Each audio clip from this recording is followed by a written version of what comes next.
Look, I really got to thinking about these 5 qualities of great coaches. And look, I know there's a lot more than just 5 qualities of great coaches.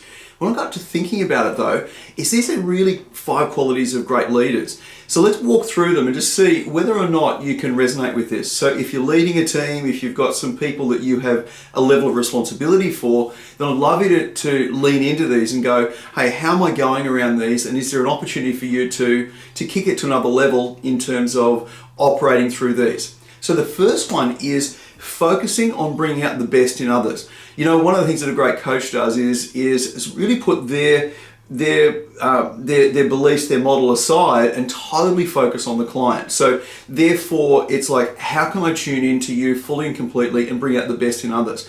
See something in them that they don't see themselves and start to unlock a new level of performance. So number one, focus on bringing out the best in others. So I'm sitting down with someone. My natural modus operandi is, how can I bring out the best in you? How can I support you on being absolutely brilliant? So then we add to that the second quality, and that is the ability to let go of an exaggerated need to be liked. Now, a bit of a mouthful. And that exaggerated need to be liked is, you know what, I'm not going to actually mention this to this person. I'm not going to go there with this person. Why? They may not like me. It might be offend them in some particular way. Well, the challenge with that is you're being less than in integrity with this particular client. Hey, let me just do some fishing right now. Let me actually show you a perspective. What I'm getting from this, or what I can start to see from this, is this. Hey, would you like hard, medium, or soft coaching? It's one of the things we do at Coach the Coach. We ask that question. And most people go hard, medium, soft. I think I want hard, but how hard is hard?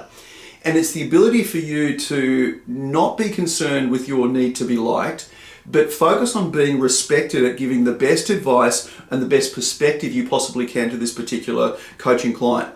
And look, I'm using the word coaching client. We talk about this at Coach the Coach. So your team members become your clients. And as clients, they're focused on delivering the absolute best outcome possible for that particular client. So focus on bringing out the best, let go of the exaggerated need to be liked. And the third one we want to bring into play here is maintaining perspective and insight.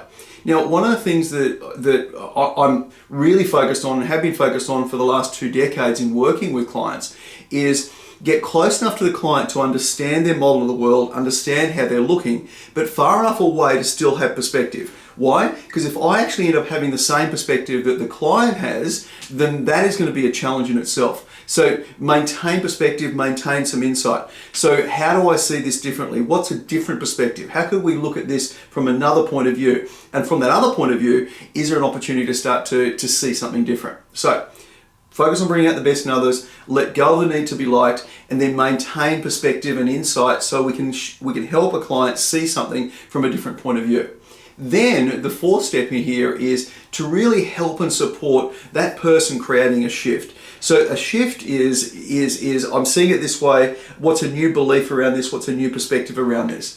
And I believe that literally shifting people's thinking and shifting the way they're perceiving themselves and all the situation is absolutely critical in coaching.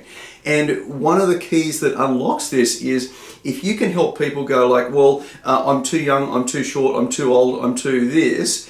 Let me actually change that frame of reference and shift your frame over to this perspective. And one of my favorite sayings is, when you're in the picture, it's hard to see the frame. So one of the goals that we have at Coach the Coach and in coaching is, how do you shift someone's frame? You shift someone's frame, you shift the way the picture looks to them. And when you can do that, wow, you're adding significant value as a coach. And the final thing is a personal ambition. A coach has a personal ambition in terms of personal growth and also professional growth. So on a learning journey of discovery and seeing how things can be even more effective. And when you apply that, it means you are seeking out what is the best way, what is the way that I can take this to another level. And I talk about this concept of a healthy discontent or an unhealthy discontent for the present.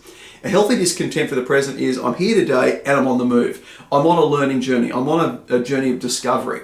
An unhealthy discontent means I'm a bit of a grumpy bum right now and I'm holding on to this grumpiness. That isn't effective. I'm not happy with where I'm at and so on. So shift that even, if you're listening to this and you go like, I might need to do a shift to this healthy discontent. I'm here today and I'm on the move. The more that you focus on that, the better results you'll produce. So from the top, Number one, focus on bringing out the best in others. So literally come into a coaching session with that in mind. Secondly, how do I let go of the exaggerated need to be liked so I can truly be there for this person, not liked by them, but be respected by the coaching advice and perspective that I'm sharing.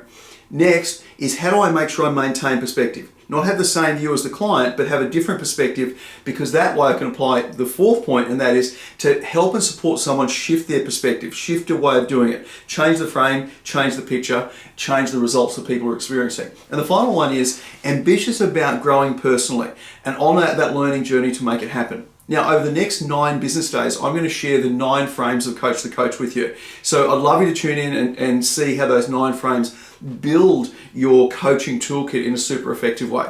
And look, if you'd like to, check out michaelshugold.com and Coach the Coach.